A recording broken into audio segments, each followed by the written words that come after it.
Today, on how it's made. Drill bits. The whole story. Photo booths. A picture-perfect product. And stamps. A special two-part report on the hallmark of snail mail.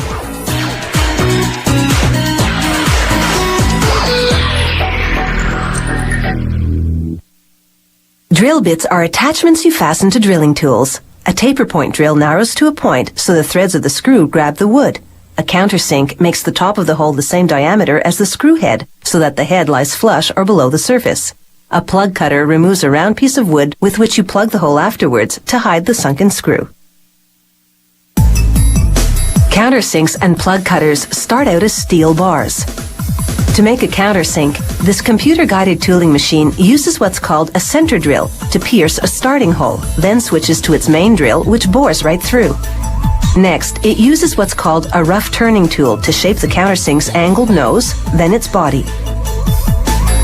The machine now switches to a milling cutter. This tool shapes the countersink's 4 blades.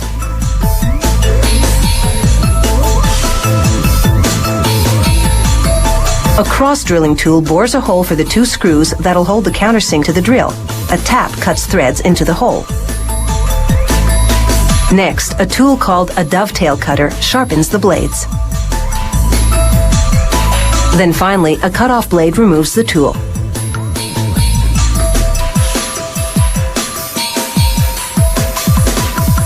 The same machine makes plug cutters. Its center drill makes a starting hole, but this time, the main drill doesn't bore right through. It stops at the depth that the plug cutter is designed to cut. Just as before, the rough turning tool shapes the body, and the milling cutter sculpts the 4 blades. Some plug cutters on the market have fewer blades.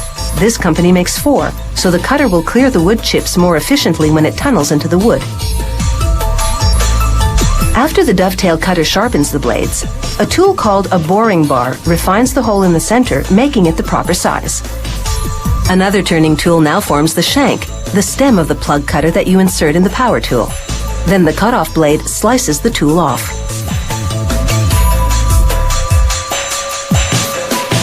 Now for some manual touch-ups. First, they grind the plug cutter against an abrasive wheel to remove excess metal from the cut-off. Then they do what's called side chipping, grinding the sides of each blade to a particular shape that'll clear the wood chips. Here's how the plug cutter looks before and after grinding off the excess, and before and after side chipping. And now for making the drills to which the countersinks attach. It all starts with a tapered piece of steel, because this will become a taper point drill. Straight drills begin with a straight piece. A mechanical arm inserts this drill blank, as it's called, into a computer-guided grinder. The machine has 2 wheels made of boron nitride granules, a natural material that's tough and abrasive. The first wheel shapes the smooth blank into lengthwise spirals called flutes. A second wheel then grinds sharp cutting edges on the flutes and shapes the tip of the drill to a point. Back to the countersinks now. The steel is still relatively malleable, so a worker runs each one through a stamping machine that imprints the size of the tool and the company name. Whereas the drills are made of a different type of steel that's already hard enough, the countersinks and plug cutters must undergo a heat treating process to harden, about 20 minutes in a fiery oven, along with a secret recipe of chemicals. The intense heat, 955 degrees Celsius, transforms those chemicals into gases which then permeate and harden the steel.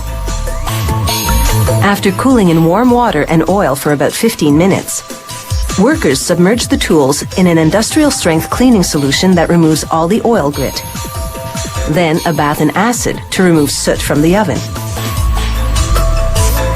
Then finally, 20 minutes in a blackening solution, the ingredients of which are again a closely guarded company secret. This last step is purely cosmetic.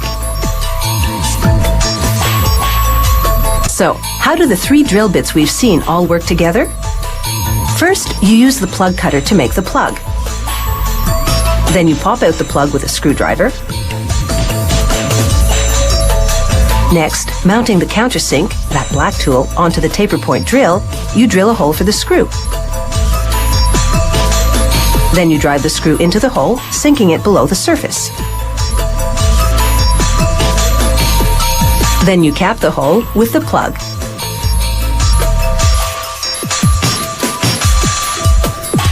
These tools come in an extensive range of sizes and grades for both amateur and professional woodworkers, and for industrial machines.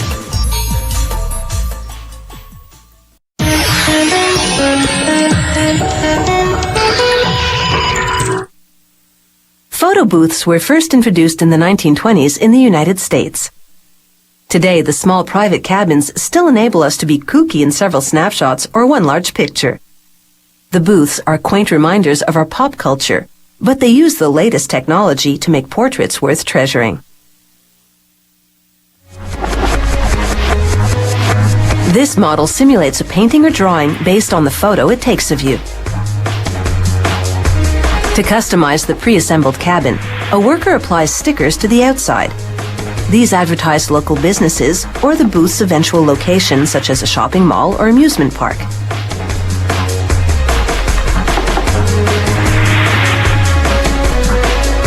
Inside, there are 5 shelves for equipment.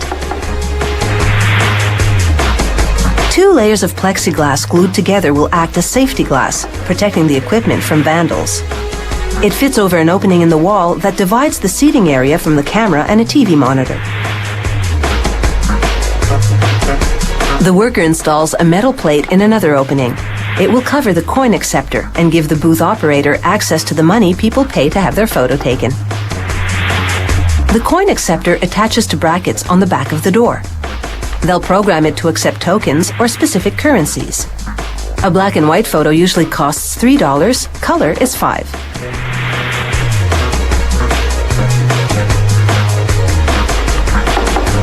This 15-watt bulb provides some light for your photo. It goes in a panel that fits into the wall. Next, a motorized tripod to hold the camera. In this model, they use a digital camera with an 8mm lens.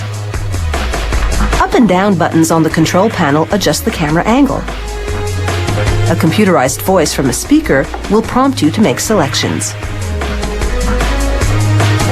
A fan attaches to the ceiling to vent the cabin and keep the equipment from overheating. And 2 40-watt fluorescent lights will provide most of the frontal lighting for the subject. Another 15-watt light behind a frosted panel provides some diffuse light. The booth's power panel has connections for up to 19 pieces of equipment. Here, a worker plugs in the camera, then a TV monitor, and an inkjet printer. Software will process the photos, and the printer will print them on photo-quality paper.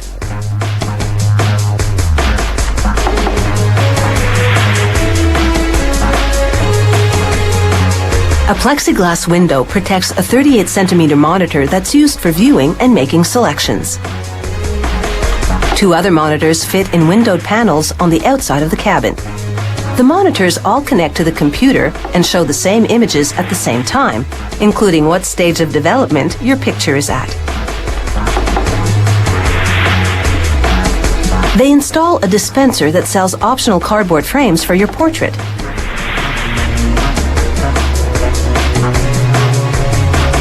Money from these sales falls through a slot into a metal coin box inside the cabin.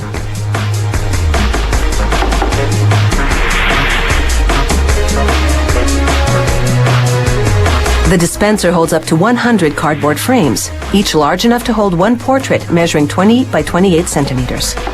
If the dispenser's out, a sign reading "out of frames" drops into the tray.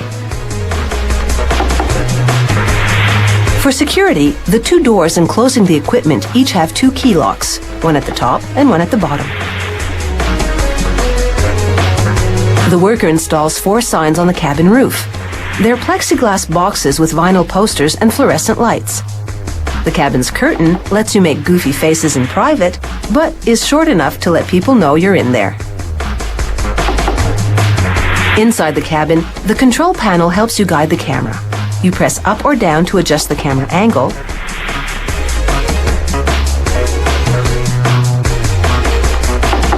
Then you choose one of the 3 photos the camera has captured. The computer bases its portrait on this photo.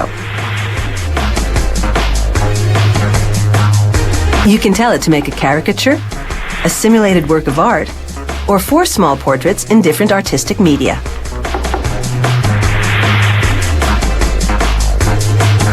You can choose an oil painting, a pencil sketch, or a drawing in charcoal or pastel. Now you've got a masterpiece you can really identify with.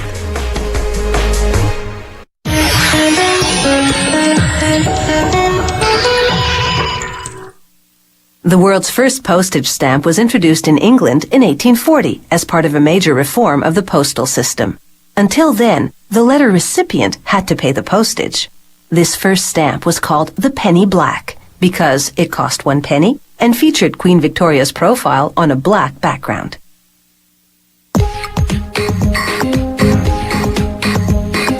Today's postage stamps feature all types of illustrations. A graphic artist produces a design concept, working the computer cursor like a paintbrush on canvas. This concept goes to the Postal Service's Design Authority for approval. Once approved, the design goes to the printing company. The printer produces one type of stamp using 2 different types of printing presses, one of which requires an engraved printing plate. The company's master engraver draws his artistic interpretation of the concept using photographs of real subjects for inspiration. Then he paints his drawing in watercolors. The shading is key because it indicates where the engraving will have depth. This helps him envision the end product. Once he's happy with the result, he scans the image into a computer and shrinks the digitized image to the actual stamp size.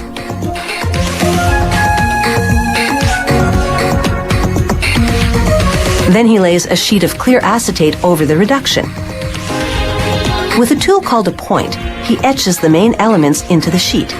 This etching process is known as scribing.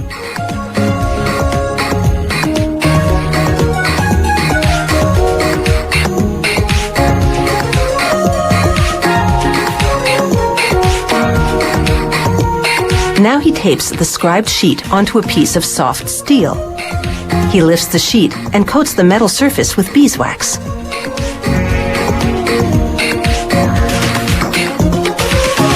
Then he lays the sheet down again and, rubbing with a burnishing tool, transfers the scribed image to the wax coating.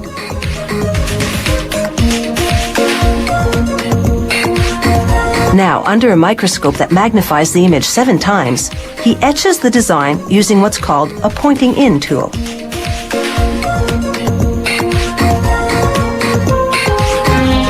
Then he sharpens another tool called a lozenge graver.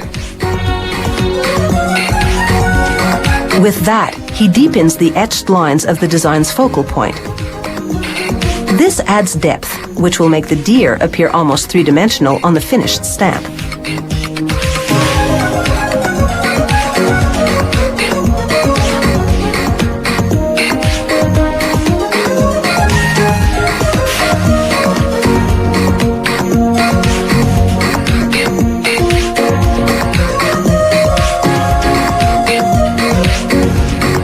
Once complete, the engraving will be copied multiple times onto a plastic master plate.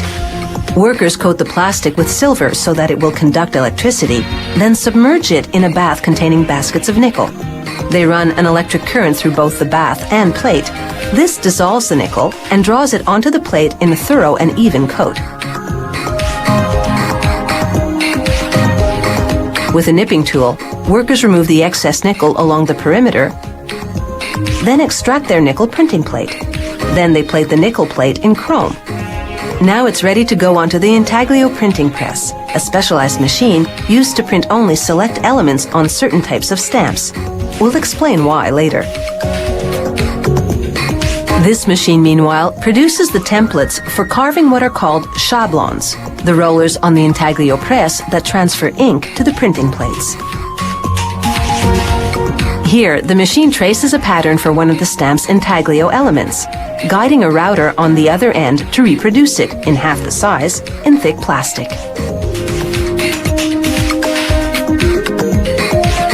At another machine, meanwhile, a worker makes the shablons.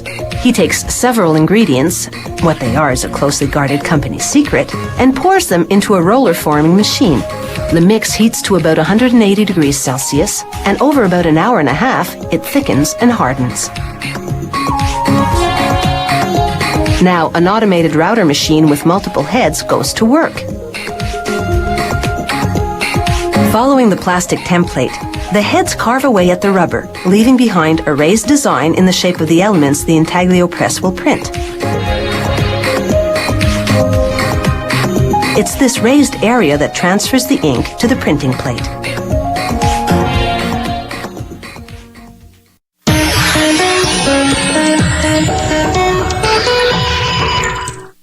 Why do they print some parts of a stamp using one type of press and other parts of it using another type? Simple. Offset printing presses are widely available, so if the entire stamp would be printed using that technology, counterfeiters would have it easy. Intaglio printing presses, on the other hand, are harder to come by, making fake stamps harder to produce.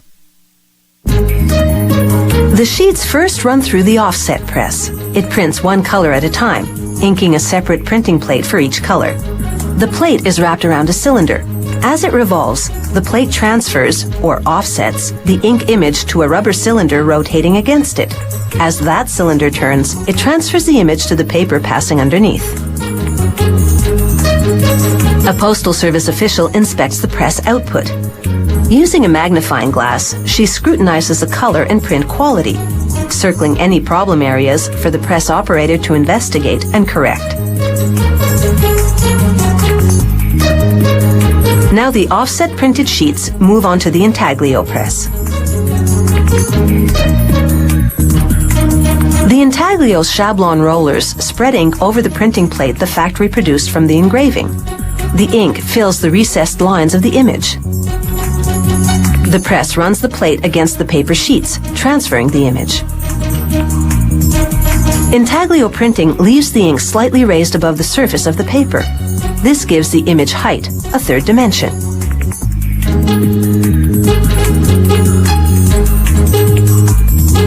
Once again, the inspector checks the result. It's up to the press operator to correct any error. The cause can be as complicated as a printing plate problem or as simple as a speck of dirt in the machine. The printing now done, a worker loads the stamp sheets into a computer-guided perforating machine. Grippers pull the sheets forward one section at a time.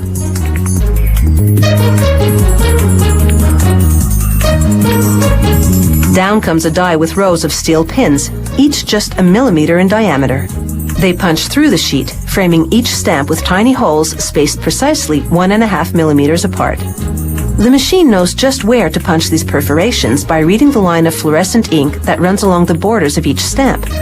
This ink, called tagging, is visible only under ultraviolet light. Tagging also plays a role later on. The automated machines that process mail at the sorting plants are programmed to scan for tagging. They reject all envelopes without it. Those letters are either missing a stamp or bear counterfeit postage.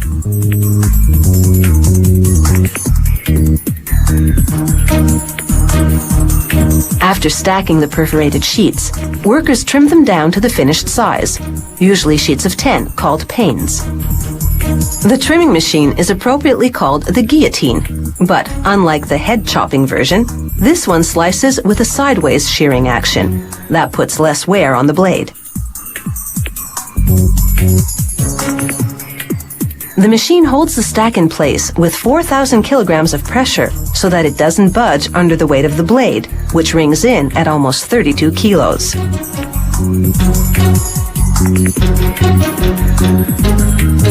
Now it's time to group the panes into manageable-sized packs for post offices and other stamp retailers.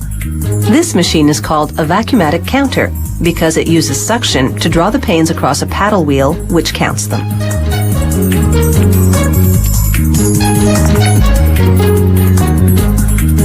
This stack adds up to 503 panes, so the worker removes 3 to make an even 500. The counter inserts a tab between every 50. Some stamps go through what's called bursting, the process of manually separating pairs of stamps for different post office product lines, such as gift sets. Some burst stamps go onto first day cover envelopes, one popular collector's item. An automated pad picks up the stamps and runs them against a wet roller that activates the adhesive on the back. After a worker positions an envelope against a guide bar, the pad places the stamps in a precise spot and applies even pressure over them so that they'll lay flat and adhere securely. Most stamps are still the old lick and stick type, printed on paper that's coated with a moisture-activated adhesive on the backside. However, the most commonly issued stamps, known as definitives, are printed on what's called pressure-sensitive paper. That's the technical term for peel and stick. No water or saliva required.